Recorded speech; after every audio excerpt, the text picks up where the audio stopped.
मनक चंद्रमणि छटाया विसर्जितं किमपि गोपवधू सदर्शी पूर्णानुराग रस सागर सार मूर्ति साराधिका मयिं कदापि कृपां करोतु साराधिका मयिं कदापि कृपां करोतु। यशोदानंदन भगवान की बाल कृष्ण लाल की लक्ष्मी मैया की वृंदावन धाम की गिरिराज भगवान की 84 कोस ब्रज मंडल धाम की जय जय श्री राधे जय जय श्री राधे जय जय श्री राधे श्याम।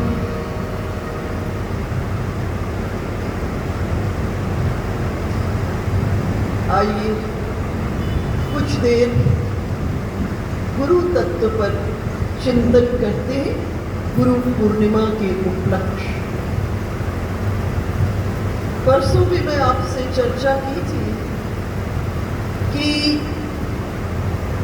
गुरु को श्रद्धा समर्पित करने के लिए पूनम का दिन ही क्यों चुना गया, पूर्णिमा का दिन ही क्यों चुना गया। इसलिए चुना गया कि हमारा जीवन गुरु से प्राप्त ज्ञान से पहले अंधेरी रात की तरह था। गुरु ने जीवन में पदार्पण किया तो अंधेरी रात पूनम की रात में परिवर्तित हो गई। अब प्रश्न उठता है गुरु के साथ संबंध कैसा होना चाहिए। श्रीमद् भागवत के महात्म में ये विषय है कि गुरु के साथ संबंध कैसा होना चाहिए।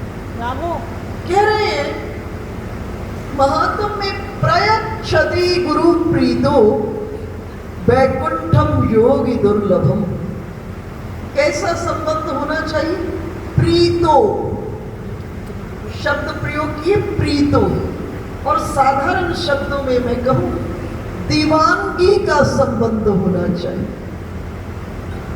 क्योंकि जब तक दीवानगी का संबंध नहीं होगा गुरु से, आप गुरु की आज्ञा को नहीं मानेंगे। आप आज्ञा किसी की बात को कब मानते हैं? जब अत्यधिक प्रेम होता है तो स्वेच्छा से उसकी आज्ञा को जीवन में मानते हैं, नहीं तो शेष मजबूरी है जीवन में। इसलिए भागवत जी में महात्म में कह रहे हैं गुरु प्रीतो वैकुंठम योगी दुर्लभम।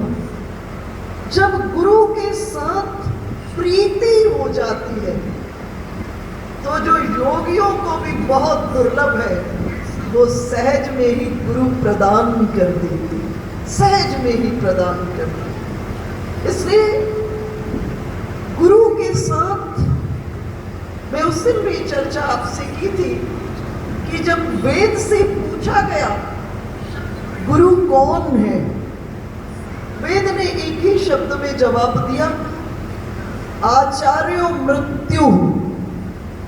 गुरु मौत है। बोले मौत है, पूछे किसको मारेगा, किसको मारेगा? बोले तुम्हारे भीतर में तड़पता हुआ संसारी मन। जब तक ये संसारी मन खत्म नहीं होगा ना, और उसके बाद नवीन मन नहीं मिलेगा, और जब नवीन मन मिलेगा तो डूब करके ठाकुर जी से प्रति क्षण प्रेम करोगे। गुरु का एक ही कार्य है कि आपको किसी तरह शाश्वत आनंद से जोड़े, वो आनंद जो कभी खत्म होने वाला नहीं है, वो आनंद जो परिस्थिति जन्य नहीं है। शेष तो सुख और दुख है। आनंद का अर्थ है जो सदा एक रस है, जो सदा एक रस है। दीपावली के दिनों में आपने चीनी के खिलौने देखे हो, उनके रूप अलग, रंग अलग, आकार अलग। कोई घोड़ा है, कोई हाथी है, कोई खरगोश है, तरह तरह के चीनी के खिलौने होते हैं। लेकिन आप उसे कहीं से भी खा लो, पांव से पकड़कर खा लो, पूंछ से पकड़कर खा लो, कहीं से भी खा लो, एक ही स्वाद है, एक ही रस है। आनंद आने जाने वाली स्थिति का नाम नहीं है। इस बात को हमें दिमाग में बिठाना है कि आनंद का स्वरूप क्या है। आने जाने वाली स्थिति का नाम आनंद नहीं है। हम लोग किसी सुंदर ओकेशन में, किसी पार्टी में गए, किसी महफिल में गए, खूब नाचे गाए, खूब बढ़िया से भोजन किए और आने के बाद क्या कहते हैं? बड़ा आनंद आया। अरे भाई, ये आनंद नहीं है, इसको आनंद मत मानना। ये आनंद नहीं है। आनंद का अर्थ है वो जो सदैव आपके अंतरंग में बना रहे, जिसका परिस्थिति और स्थिति का, जिस पर परिस्थिति और स्थिति का कोई प्रभाव ना पड़े, जिस पर शरीर पर होने वाले आघात प्रतिघात में भी वो आनंद की स्थिति में जरा सा भी प्रभावित ना हो। गुरु का उद्देश्य उस शाश्वत के साथ जोड़ करके आपके भीतर में जो बंद आनंद है, उस आनंद को खोल देना है। उसकी ओजस्वी धारा को आपके भीतर में खोल देने का कार्य ही गुरु का कार्य है, और कोई कार्य नहीं है गुरु का। उस ओजस्वी धारा को जो तुम्हारे भीतर में बंद है, किसी ने देनी नहीं है, बाहर से बंद पड़ी है, बस उस धारा को खोलना गुरु का कार्य है। एक श्लोक जिसको आप सब लोग बोलते हैं, गाते हैं, गुरुर ब्रह्मा गुरुर विष्णु गुरुदेवो महेश्वर। और इसका अक्सर आप यही अर्थ लेते हैं, गुरु ही ब्रह्मा है, गुरु ही विष्णु है और गुरु ही महेश्वर है। नहीं, इस श्लोक का ये अर्थ नहीं है। इस श्लोक का ये अर्थ नहीं है। ब्रह्मा जी की अपनी गद्दी है, विष्णु की अपनी गद्दी है, महेश्वर की अपनी गद्दी है। ब्रह्मा जी का काम क्या है? सृजन करना, पैदा करना। विष्णु का काम क्या है? पालन करना। और महेश्वर का काम क्या है? संहार करना। परंतु गुरु को तीनों काम करने पड़ते हैं। गुरु को तीनों काम करने पड़ते हैं। उसको तुम्ही से तुमको पैदा करना पड़ता है। आपकी आयु 50 वर्ष, 60 वर्ष, 40 वर्ष, 30 वर्ष होगी, लेकिन गुरु जब आपको दीक्षा देते हैं, देखो गुरु मंत्र जब देते हैं तो वही मंत्र देते हैं जो सब पुस्तक में लिखा है। कोई अलग से तो मंत्र लाते नहीं गुरु। फिर भी क्या कहते हैं? मंत्र दीक्षा देने के बाद कहते हैं इसको किसी को बताना नहीं।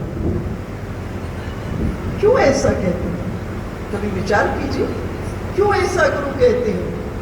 दीक्षा देने के बाद, मंत्र दीक्षा देने के बाद कहते अब इसको किसी को नहीं बताना। अरे भाई, हर पुस्तक में लिखा हुआ है मंत्र। इसलिए कहते हैं कि गुरु ने अपने जीवन के भीतर में भजन के माध्यम से, परमात्मा के सानिध्य के माध्यम से जिस रस को एकत्रित किया है, उस रस को नाम के साथ ओतप्रोत करके, आपके कर्ण को मार्ग बना करके, आपके अंतःकरण में ले जाकर मूलाधार में प्रतिष्ठित करना, बीज के रूप में उसका काम। इसलिए उसने अपने जीवन में जितना भजन किया, जितना तप किया, जितना योग किया, जितना याग किया है, उसका जो रस है, उस रस से उस नाम को ओतप्रोत करके आपके कान के मार्ग से, आपके हृदय के भीतर में, आपके मूलाधार में ले जाकर के उसको बीज के रूप में प्रतिष्ठित करना है। परंतु बीज लगने से तो बात नहीं बनती ना। खाली बीज लगा दिया जाए तो बात नहीं बनती। किसान खेत में बीज लगाता है तो खाली बीज लगाने से बात नहीं बनती। उस बीज को पानी भी चाहिए, उस बीज को खाद भी चाहिए, उस बीज को वायु भी चाहिए और उस बीज को प्रकाश भी चाहिए। तब गुरु क्या करते हैं? गुरु अपने करुणा के जल से, अपने अंतस की करुणा के जल से उस बीज को सिंचित करते हैं। सत्संग की खाद उसके भीतर में डालते हैं और अपने प्राणों की वायु और प्राणों से प्रकाश, जो अंतःकरण का प्रकाश है, उस बीज के भीतर में डालते हैं। जब डालते हैं तब वो बीज प्रस्फुटित होता है और जब प्रस्फुटित होता है तो फिर उस पर पुष्प, और पुष्प के बाद सुंदर फल लगते हैं और जब उस पर पुष्प खिलते हैं तो उनकी इतनी सुंदर सुगंध होती है कि ठाकुर भी चैन से बैकुंठ पे नहीं बैठ सकते। ठाकुर को भौरा बन के उस पुष्प पर मंडराने के लिए आना पड़ता है। इसलिए जो गुरु का काम है वो बहुत कठिन काम है।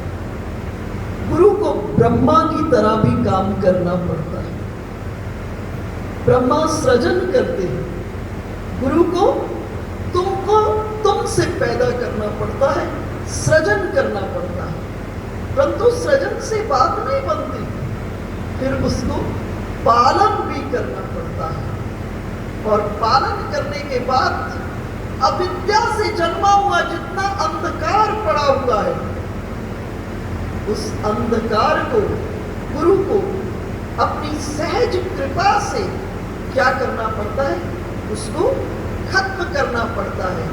तब उसके बाद उसमें से जो पुष्प होता है, उस पुष्प के माध्यम से अंतरंग और बहिरंग जीवन दोनों, अंतरंग जीवन भी और बहिरंग जीवन भी दोनों सौरभित हो जाती है। इसने कहा गुरुर् ब्रह्मा गुरुर्विष्णु गुरुदेवो महेश्वर गुरु साक्षात परम ब्रह्म तस्मै श्री गुरुवे नमः। ऐसे गुरु जो तीनों काम कर रहे हैं, ऐसे गुरु जो तीनों काम कर रहे हैं, सृजन का काम कर रहे हैं, पालन का काम कर रहे हैं और अविद्या से जन्मा हुआ जो अज्ञान है उसका संहार कर रहे हैं। तो ये कौन है? पर ब्रह्म। और ऐसे गुरु को हम क्या कर रहे हैं? प्रणाम कर रहे हैं। देखो, गुरुओं के पास 4 प्रकार के लोग जाते हैं। इस बात को ध्यान से समझिएगा। हम यहाँ चर्चा कर रहे हैं, बाहर मार्ग से कोई व्यक्ति जा रहा है, सुन रहा है आवाज और आकर के बैठ गया। थोड़ी देर बैठा, इसका गुरु के साथ कोई संबंध नहीं है, बस स्वर को सुना, आया, बैठा और जिज्ञासा जन्म ली अंतरंग। ये पहली प्रकार के लोग हैं जो गुरु के पास आते हैं। इन्हें जिज्ञासु कहते हैं। जिज्ञासु जब गुरु के दरवाजे पर टिकता है, गुरु के दरवाजे पर जब टिकता है तो वो विद्यार्थी बनता है। अब उसके भीतर में सीखने की ललक और लालसा जन्म लेती है कि मैं जानूं गुरु किसकी चर्चा कर रहे हैं, वो क्यों अपने भीतर में आनंदित है, जिस रस से वो आनंदित है वो रस मुझे भी प्राप्त होना चाहिए। अब सीखने की चाह जन्म ली, और जब विद्यार्थी गुरु के दरवाजे पर टिकता है, शब्द मेरा बार बार मैं टिकता हुआ कह रही हूं, इसको ध्यान से सुनना। जब टिकता है तो क्या बनता है? शिष्य बनता है। विद्यार्थी का भी गुरु से कोई बहुत बड़ी प्रीति नहीं होती, ज्ञान प्राप्ति करने की लालसा है, इससे ज्यादा कुछ नहीं है। परंतु जब विद्यार्थी गुरु के दरवाजे पर टिकता है तब वो शिष्य बनता है। शिष्य का क्या अर्थ है? जो मिटने के लिए तैयार है, जो मिटने के लिए तैयार है। अक्सर स्वामी जी के पास लोग आते थे, हम बाद में बहुत हंसते होते थे इस बात पर। आकर क्या कहते थे? अब जाने की आज्ञा दीजिए। तो मैं कहती थी आप आज्ञा थोड़ा लेने आए हो, आप तो डिसाइड करके आए हो आपको जाना है, आप तो निर्णय लेकर के आए हो, आप आज्ञा नहीं लेने आए हो, आप आज्ञा नहीं लेने आए हो, आप निर्णय करके आए हो। महाराज दशरथ से यही तो गड़बड़ी हो गई थी। श्री राम का राज्याभिषेक हो, इसका निर्णय कौन लेंगे? वशिष्ठ निर्णय लेंगे, गुरुदेव निर्णय लेंगे, लेकिन राजा दशरथ निर्णय ले लिए। और जब राजा दशरथ निर्णय ले लिए तो वशिष्ठ जी कहे कि राजन आप निर्णय ले लिए हो, मैं राम राज्य का राज्याभिषेक का मुहूर्त नहीं निकालूंगा, मैं राम राज्याभिषेक का मुहूर्त नहीं निकालूंगा। और सुनो राजन, वही घड़ी सबसे शुभ है जब राम का राज्याभिषेक का आपने निर्णय लिया, तुरंत इसको कर दो। गुरु का आदेश निर्णय ले आए थे, फिर भी गुरु ने कहा कि इसको अविलंब कर दीजिए। लेकिन राजा दशरथ ने एक रात बीच में डाल दी, उस रात ने अयोध्या के सीन को ही बदल दिया। और अगली सुबह श्री राम जिनका राज्याभिषेक होना था, उन श्री राम को 14 वर्ष के वनवास में जाना पड़ गया। तो जब विद्यार्थी गुरु के दरवाजे पर टिकता है तो वो शिष्य बनता है। शिष्य का अर्थ होता है जो मिटने के लिए तैयार है। गुरु कौन है? जो बनाने में कुशल है। और शिष्य कौन है? जो मिटने के लिए तैयार है। इन दो के बीच में एक शिष्य का निर्माण होता है, जो मिटने के लिए, अपने को मिटाने के लिए तैयार है। वही गुरु के पास में कोहिनूर का हीरा है, वो उसे साफ सब्जी की मंडी में नहीं खोल सकता, उसे जौहरी का बाजार चाहिए। जब जौहरी का बाजार मिलेगा तब वो अपने रस को खोलेगा, अपने हीरे को खोलेगा। तो जैसे एक माँ बाप, आप सब माता पिता के पोस्ट पर हैं, तो आप लोग क्या सोचते हैं? सबके मन में, अंतःकरण में एक ही इच्छा होगी कि हमारी संतान इतनी सुयोग्य हो जाए कि हम अपना बिजनेस, व्यापार, घर में जो संपदा संपत्ति है उनको दे करके फ्री हो जाए। इसी तरह गुरु के अंदर भी ये लालसा होती है, उसको भी है कि मुझे ऐसा शिष्य मिले कि जिसको मैं अपने परम रस का, जिसका मैंने आस्वादन किया, मैं उसको दे सकूं। देखो, कुशल गुरु कौन है?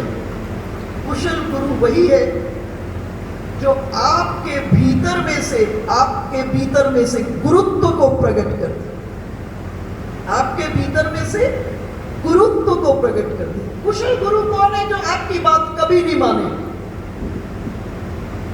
जो आपकी बात कभी ना माने, जो आपकी बात मानने को कभी तैयार नहीं हो,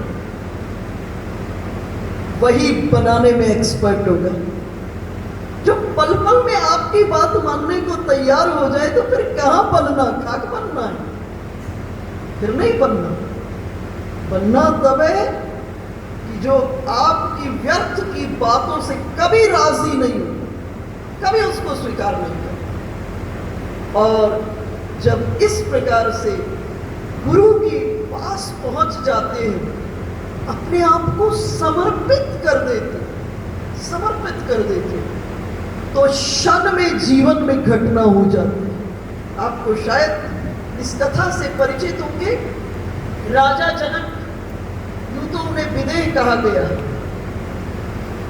राजा जनक ने एक दिन बड़े बड़े विद्वानों को बुलाया और बुलाकर कहा कि शास्त्रों में लिखा है ब्रह्म रस की प्राप्ति में उतना ही समय लगता है जितना समय घोड़े के एक पागड़े में आपने पांव रखा। एक पागड़े में पांव रखा घोड़े के और दूसरे पागड़े में पांव रखने में जितना समय लगता है उतने में ब्रह्म रस की प्राप्ति हो जाती है। उसमें ब्रह्म तत्व की ईश्वर साक्षात्कार हो जाता है। तो राजा जनक ने कहा कि शास्त्रों में ये कहा गया और मुझे तो आप सभी विद्वानों को कहा इसको प्रयोग करके दिखाओ, इसको प्रूव करके मुझे दिखाओ। विद्वानों ने कहा हम प्रूव तो नहीं करना जानते हैं। तो राजा जनक क्या किए, सबको कारागार में बंद कर दिया। इनमें से एक अष्टावक्र जी के पिता भी थे। अष्टावक्र जी को पता चला, राजा जनक के पास आए। राजा जनक को बोले बड़ी बलिष्ठ आवाज में कहे कि ब्रह्म साक्षात्कार करना चाहते हो, चलो मेरे साथ घोड़ा लेकर।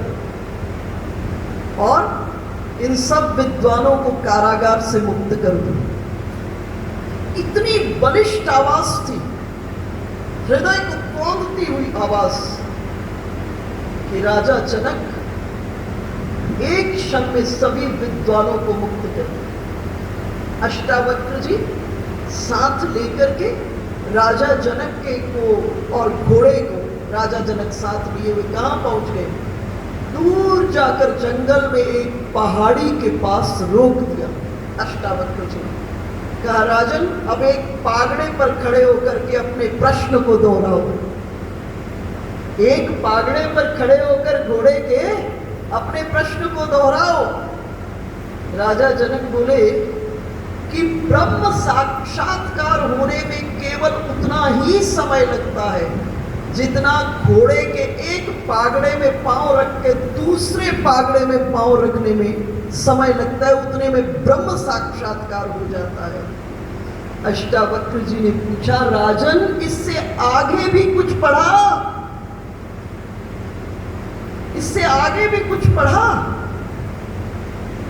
इतने बलिष्ठ गुरु को सामने देख करके इस अवसर को गंवाना नहीं चाह रहे थे राजा जनक। राजा जनक ने कहा हाँ गुरुदेव, पढ़ा मैंने। बोले क्या पढ़ा?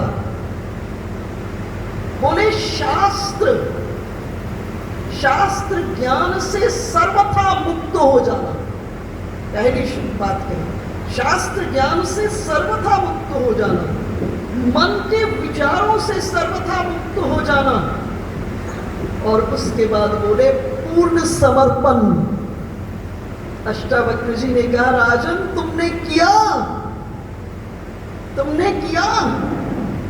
और घोड़े के एक पागड़े पर खड़े हुए इस अवसर को नहीं चूकना चाहते थे।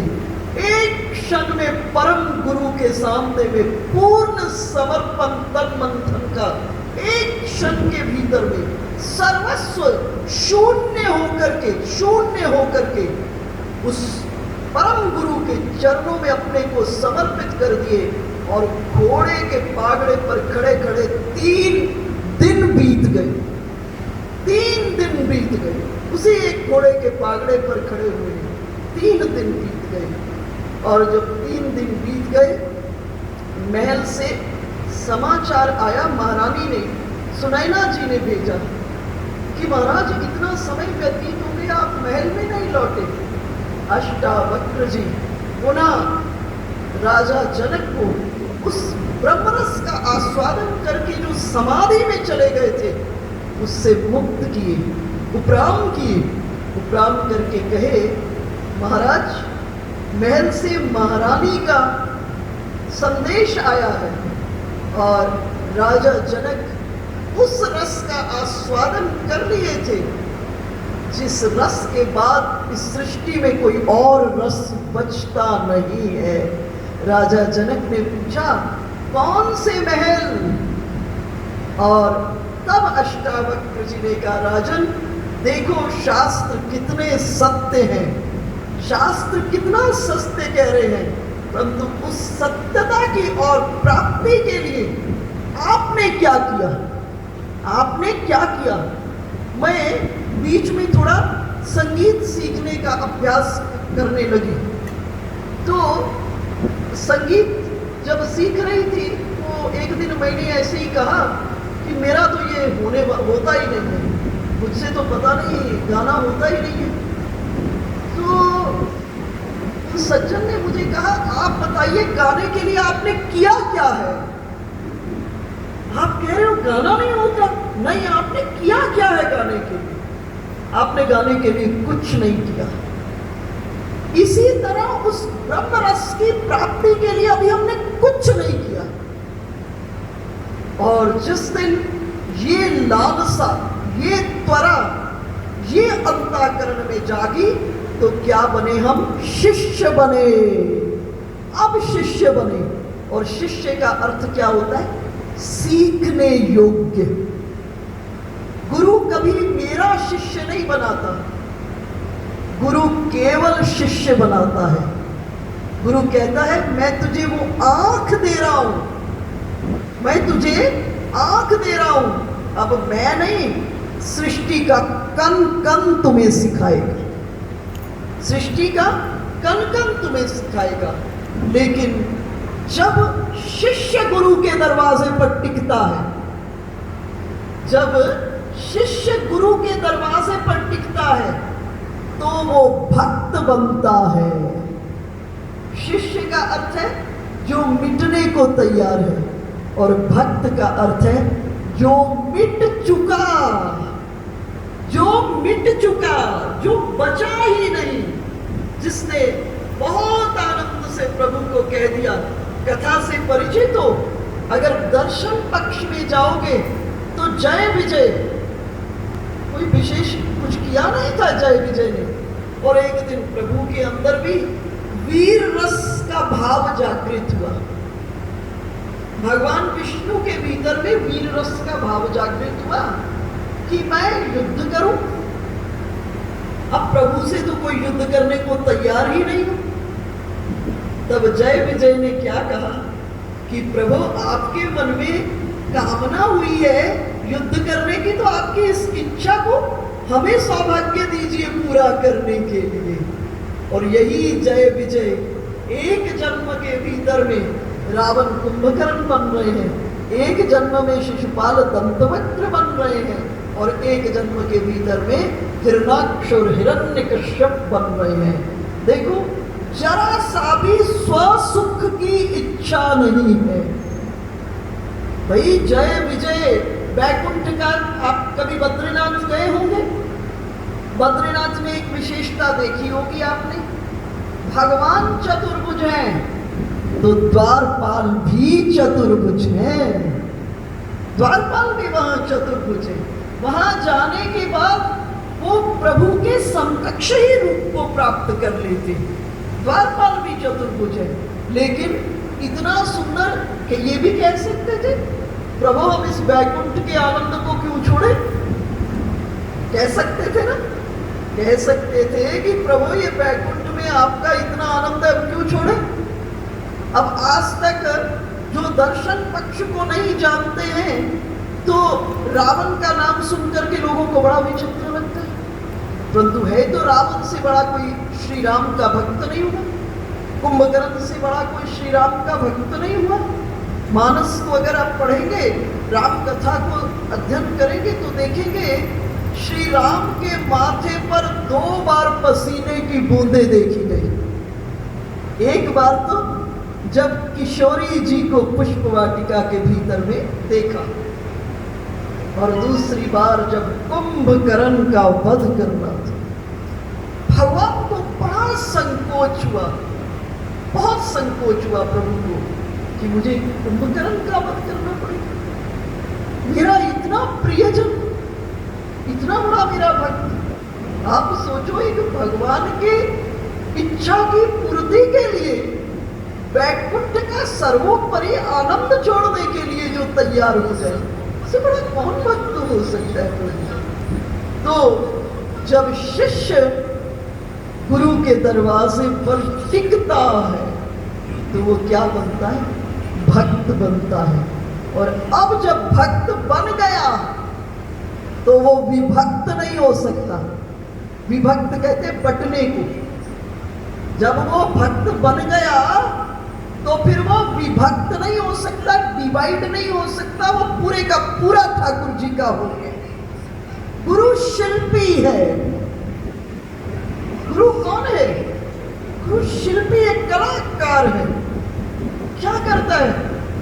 हमारे जीवन के भीतर में जितना व्यर्थ है उस व्यर्थ को खुरच खुरच के बाहर निकालता। अगर बाहर नहीं निकालेगा तब तक शाश्वत आनंद को अनुभव नहीं कर पाओगे। उस शाश्वत आनंद के अनुभव करने के लिए गुरु को क्या बनना पड़ता है? शिल्पी बनना पड़ता है।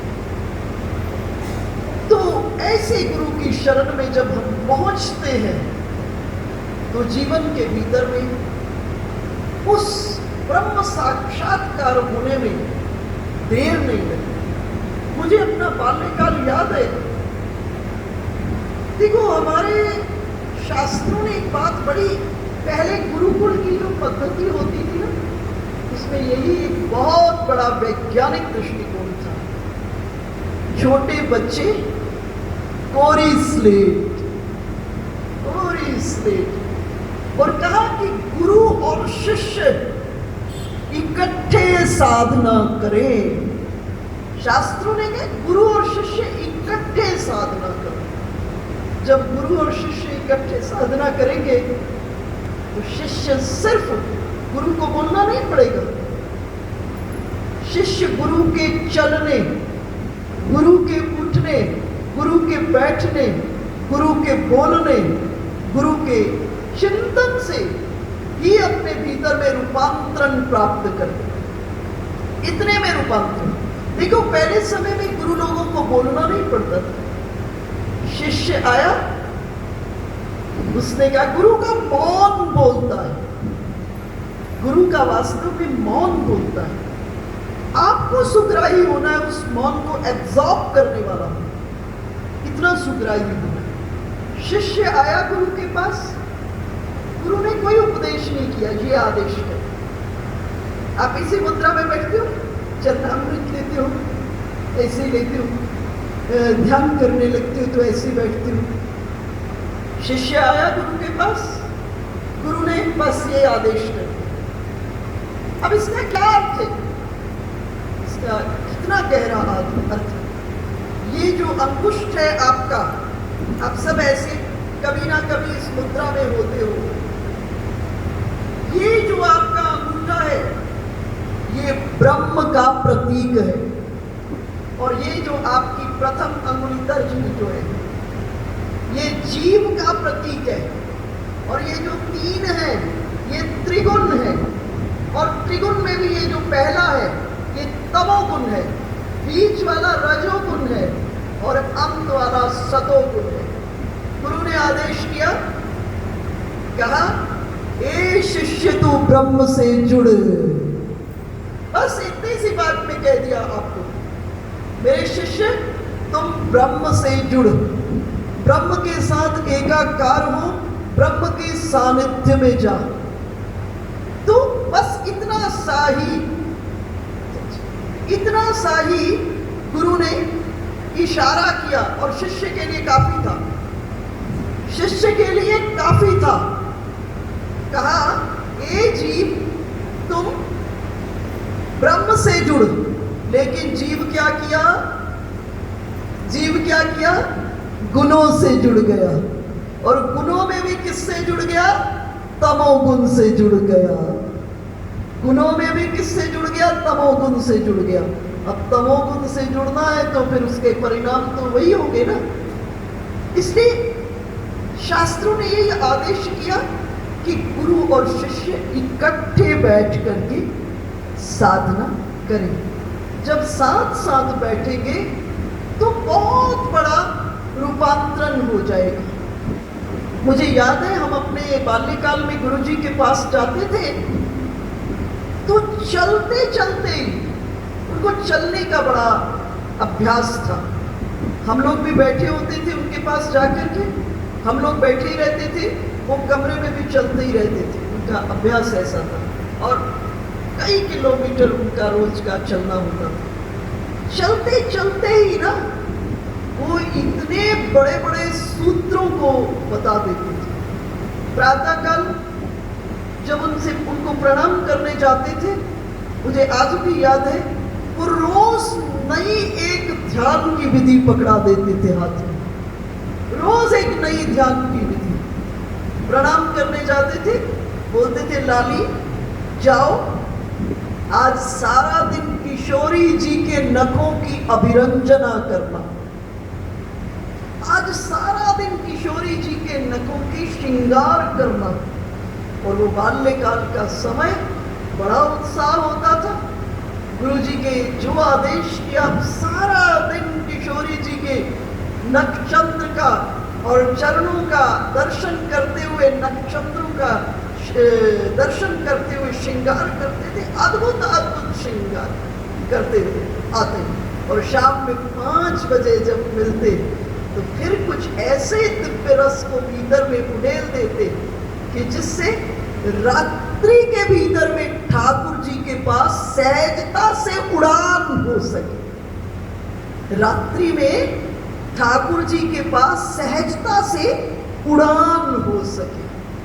इसलिए ये जो गुरु के प्रति श्रद्धा समर्पित करने का दिन शास्त्रों ने चुना, वो पूर्णिमा का दिन चुना, इसलिए कि उस ज्ञान के बिना जीवन के भीतर में अंधेरा ही है। तभी तो हम पल पल में कुछ अनुकूल हो जाता है, बड़े सुखी हो जाते हैं, कुछ प्रतिकूल हो जाता है, वही हम होते दुखी हो जाते हैं। शास्त्रों ने दोनों को वेदना कहा, अनुकूल वेदनीयम सुखम और प्रतिकूल वेदनीयम दुखम। अनुकूल वेदना को सुख का है दोनों वेदना, है दोनों वेदना। अनुकूल वेदना को सुख कह दिया और प्रतिकूल वेदना को दुख कह दिया। लेकिन सुख दुख तो ये रोज का खेल है। क्यों ना उस शाश्वत आनंद को प्राप्त करें जिसमें हम सुख दुख से मुक्त होकर के उस परम रस के सानिध्य में जाकर के फिर संसार के कार्य जो आप कर रहे हैं ना, वो आज से खूबसूरत करेंगे, आज से खूबसूरत करेंगे। अगर इस स्वरूप की क्लैरिटी हो गई, आपको ठीक से समझ आ गया, तो जिन व्यापार को, जिन संबंधों का निर्वाहन और जो भी आप कर रहे हैं वो आज से ज़्यादा खूबसूरत करेंगे। क्यों करेंगे? क्योंकि अभी ये जो 2 आंखें हैं ना, ये 2 नहीं है, ये 2 आंखें 2 नहीं है, ये 5 की तरह से देखती है। जो प्रेम करता है उसके प्रति ये 2 आंखें बड़े अलग दृष्टि से देखती है। जिसके साथ अनुकूलता नहीं होती, आंखें अलग हो जाती है। तो ये 2 आंखें 2 नहीं है, 5 हैं। लेकिन जब गुरु की शरण में हम पहुंच जाएंगे, गुरु गुरु परंपरा में एक बहुत बड़े संत हुए जिनका नाम चरणदास था। लोगों ने कहा कि गुरु के सानिध्य में जाकर क्या प्राप्ति हुई, तो उन्होंने कहा चरणदास गुरु कृपा कीनी, चरणदास गुरु कृपा कीनी, उल्टी मोरी नयन पुतरिया, मेरे नयन की पुतरी को उलट दिया गुरु ने, अर्थात मेरे देखने के अंदाज को बदल दिया। और जैसे ही देखने का अंदाज बदलता है, परमात्मा तो कण कण के भीतर में है ही, हमको क्यों नहीं दिखाई दे रहा, क्यों नहीं दिखाई दे रहा? इसी भाव का अभाव होता है। और जैसे ही अंदाज बदलता है, कण कण में जो विद्यमान परमात्मा है वो प्रतिबिंबित होने लगता है। जब गोस्वामी जी से पूछा कि बताओ आपके राम कहाँ हैं, गोस्वामी जी ने ये नहीं कहा कि मेरे राम अयोध्या में है, गोस्वामी जी ये नहीं कहे कि मेरे राम दशरथ नंदन है। तुलसीदास जी ने क्या कहा, सिया राम मैं सब जग जानी, करहु प्रणाम जोर जुग पानी। कण कण के भीतर में उनको सृष्टि में सब में सीता राम जी का दर्शन। अब सब में सीता जी राम जी का दर्शन कैसे हुआ, कभी विचार कीजिए। ये बुद्धि विप्रय नहीं है, बुद्धि नहीं है कि हम बुद्धि से इसको दिमाग में बिठाएं सब में सीता राम जी, नहीं, बुद्धि वाली बात ज्यादा नहीं टिकती है। ये अनुभूति हो गई, जब राम जी से मुलाकात हो गई तो राम जी से तो खूबसूरत कोई नहीं। संसार में हमारी वृत्ति एक जगह क्यों नहीं टिकती, कभी विचार कीजिएगा।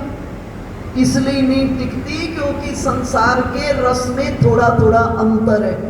आप मुझे बहुत प्यारी लगी, अब आपसे प्यारा ये बच्चा मिल गया, आप छूट गई, आपसे प्यारी संतोष मिल गई, दोनों छूट गए, है ना। तो संसार के रस में डिग्री ऑफ वेरिएशन है, थोड़ा थोड़ा अंतर है, इसलिए मन एक से दूसरे पर, दूसरे से तीसरे पर जाता है। इसलिए गुरु की शरण में जाकर के क्या करो, इस मन को शाश्वत का रस पिलाओ। हमारे श्रीमद् भागवत पे सबसे बड़ी टीका श्रीधरी है, और श्रीधरी के श्रीधर आचार्य जी कह रहे हैं एक जगह पर, ए मन मुझे ईमानदारी से बता।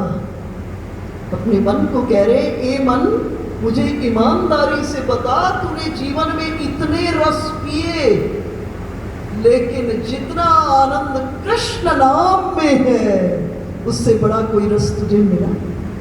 अपने अंतरंग के मन से मन को कह रहे हैं। तो इस तरह से जब वो सर्वोपरि रस पर दृष्टि चली जाएगी तो सर्वोपरि रस मन रस का बड़ा ग्राही है, मन रस का बड़ा ग्राही है, इसे रस पीने का बड़ा शौक है। लेकिन संसार में एक जगह इसलिए नहीं टिकता क्योंकि संसार के रस में अंतर है। एक बार बुद्धि से मन को पकड़कर कहाँ ले जाओ, ठाकुर जी की महफिल में, और बिठा दो ठाकुर जी के चरणों में, और इसको कहे इस रस को। इसलिए मैं कई बार एक बात जरूर हमेशा कहती हूँ कि जब आप कथा में जाओ ना, तो एक काम किया करो, पहला काम कथा में जाकर के अपनी प्रतिष्ठा ठाकुर जी के चरणों में करना। अपने को पहले ठाकुर जी के चरणों में प्रतिष्ठित करना। जब प्रतिष्ठित कर दोगे तो वही हरिद्वार हो जाएगा, और वही जहाँ ठाकुर जी है वहाँ आनंद है, और आनंद घाट का निर्माण हो जाएगा। और एक बार ये मन इस शाश्वत आनंद को पी लेगा, शाश्वत आनंद को, फिर वो अन्यत्र कहीं नहीं जाना। अरे भाई ये बड़े बड़े राज है, महाराज है, घर बार छोड़ के, हम आपके पास तो कहीं कुछ है ही नहीं ना, बुद्धि न बलना कुछ नहीं है, लेकिन बड़े बड़े राजा महाराजे छोड़कर चले गए। वो यूं ही नहीं छोड़ गए, उनको निश्चित कुछ मिल गया है, और जब मिला तो उन्होंने छोड़ा नहीं, वो छूट गया है। छोड़ा नहीं, छोड़ने का अर्थ है अभी रस बाकी है, छूट गए का अर्थ है रस बचा ही नहीं। जब वृक्ष में फल पक जाता है वो अपने आप गिर जाता है, जब तक कच्चा होता है उसे तोड़ना पड़ता है। जब तक कच्चा है फल उसे तोड़ना पड़ता है, लेकिन जब पक जाता है अपने आप वो भूमि पर चढ़कर गिर जाता है। तो छोड़ने के लिए शास्त्रों ने नहीं कहा है छूट जाए, और ये कब छूटेगा? कब छूटेगा? जब ये मन परम रस का आस्वादन करेगा, तभी संसार के ये छोटे मोटे रस हमारे जीवन से अपने आप छूट जाएंगे। और गुरु का कार्य यही है, आपको उस शाश्वत रस को पिलाना। हमारे पास ही उषा रहती है, तो उषा हमको कहे भैया जी आपके बिना मैं रह नहीं सकती। मैंने कहा मेरी कोई भूमिका नहीं है तुम्हारे जीवन में, मेरी जो भूमिका थी वो काम मैंने कर दिया है। अब तुम ठाकुर जी के बारे बहुत रोती थी ना, कोई नहीं, तुम्हारे ठाकुर जी के रस को पियो।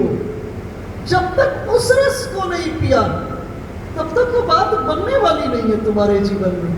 तो अभी 2-4 दिन पहले कह रही थी माता जी, उस समय जब आप भगा देते थे तो बड़ा बुरा लगता था, बहुत पीड़ा होती थी, लेकिन अब समझ आया कि वो जब आपने भगाया, उस भगाने के पीछे में क्या उद्देश्य था।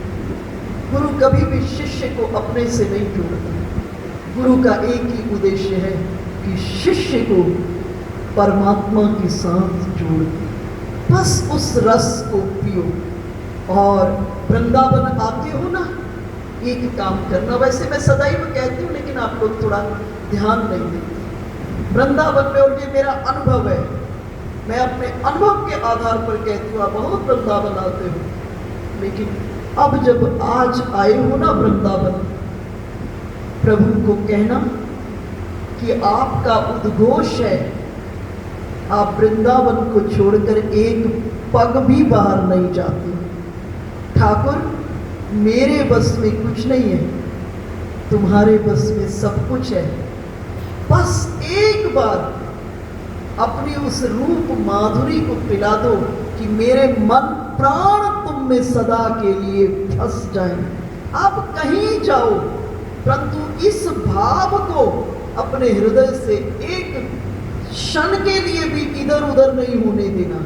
अगर आप इस भाव को स्थिर करके निरंतर प्रभु से इसकी पुकार करते रहेंगे, मैं गारंटी से कहती हूँ ठाकुर जी आपको उस एहसास के दौर से गुजार देंगे कि तुम्हारा ठाकुर जी के साथ मिलन हुआ है।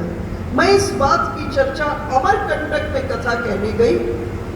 अमरकंटक में मैंने इस कथा को कहा तो वहाँ के महात्मा लोग जो थे, सीताराम जी के उपासक थे, राम जी इष्ट थे उनके। जब ये बात कही तो वो उसके बाद वृंदावन आए। तो वृंदावन आए तो बिहारी जी की ओर जा रहे थे। ये बात मैंने उनका कहा, देखिए अनुभव करिएगा, ये सब अनुभव के खेल हैं, ये सब अनुभव के खेल हैं। तो इस भाव को अपने हृदय से मत जाने देना, एक ही बार में बात बन जाएगी। तो बोले हम जा रहे थे और आपकी इस बात को पकड़े हुए थे, हिलने नहीं दिए, चले अमरकंटक से यहाँ आने और जाने में हिलने नहीं दिए। और बिहारी जी की गली से जा रहे थे, किसी ने कंधे पर हल्का सा हाथ रख के कहा, बोलिए सियावर रामचंद्र भगवान की जय। थोड़े मैं सोचने लगा, बिहारी जी की गली में विपाके बिहारी लाल का उद्घोष तो खूब होता है, ये किसने मेरे कंधे को स्पर्श करके कहा है। और जैसे ही दृष्टि पड़ी, ऐसे लगा एक बिजली की तरह से आकृति प्रकट हुई और वो ओझल हो गई। तो हमारे शास्त्रों की सभी बातों को आप हृदय में बिठाइए।